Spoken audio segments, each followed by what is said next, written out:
हजुरहरूलाई कस्तो छ अघि हजुरहरूले गीत गाउने बेलामा आउनु भएन है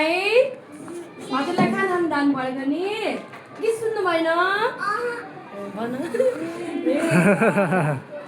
एक्जाम भ्याउनु भयो कस्तो भयो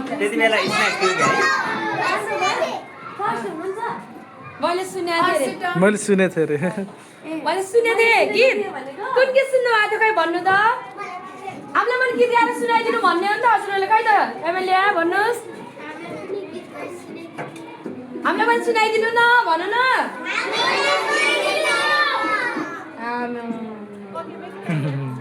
गीत गाइदिनु सुन्छौँ भन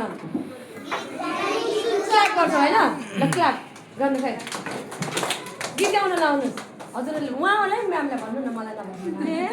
भन्नु गीत गाइदिनुहोस् त हामी सुन्छौँ हामी सुन्छौँ भन